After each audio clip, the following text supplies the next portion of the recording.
Hi, this is Dr. Farmer, and I'm going to take a moment to show you how to download your data into SPSS.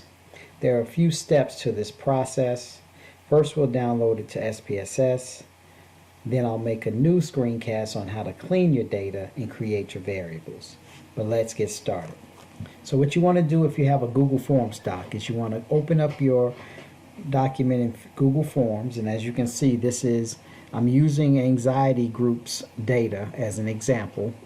And you go here to this box that says it's an Excel icon. You click on this, and this essentially creates an Excel file, but it's hard to save. So what you want to do is you want to select this all of this data.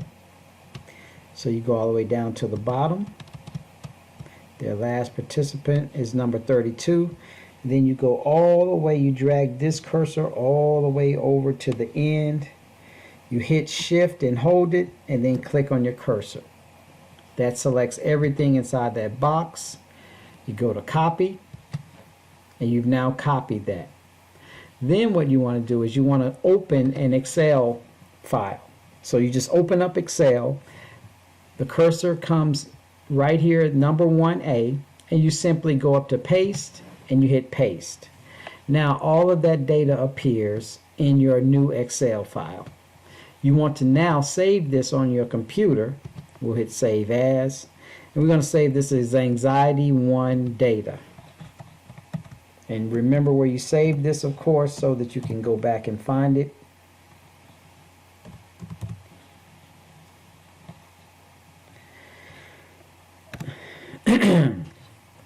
And so we have this data now saved, and we just want to check to make sure that we saved everything. So if we go back to our Excel file that was in Google Forms, we see that there were 32 participants, is down to line 32, then all the way over to column CW.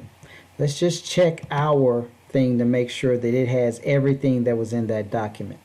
Go down to line 32, yes. And then we'll go all the way over to CW. Yes, we have all the data that was in this file. So we're essentially done with this Google Forms file. We don't want it deleted, but we're going to now focus on the Microsoft Excel file. We've saved it. We just want to make sure we saved it, and then we'll close it. Now you need to open up SPSS. So I'll go here, find SPSS. I do realize that most of you all do not own SPSS on your laptop computers, so you will either have to do this in the lab or in any lab that's on the Northeastern Illinois University campus. If you have SPSS, then this will be an easy process to do on your computer. We're going to open up SPSS, and we're going to say new data set. We're going to hit OK. And then a clean screen comes available. Looks similar to what we saw in Excel. But we have to now get that Excel file and put it into SPSS. So what we'll do is we'll go to File, we'll go to New, and we'll go to Data. All right? Actually, we didn't need to do that. We go to File, we'll go to Open, and then go to Data.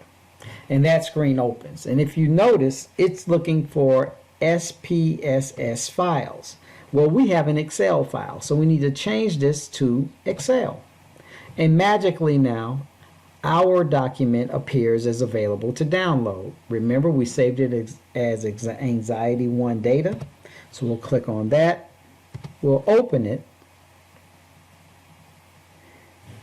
And just hit OK. This is asking you about formatting, but we're going to deal with formatting now. And magically now, your data that was once in Google Forms is now in SPSS.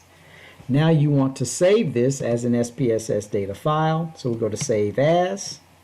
We can call it the same thing, Anxiety 1 data, because it's a different type of file. And it's saving it as an SPSS statistics file. Save, and now we have our data. Remember, you can pause this. I know I was going a little fast. Pause, rewind. Make sure that you understand this process. And now we'll go to the other process of creating the other file. I hope this has been helpful. Let me know if you have any questions.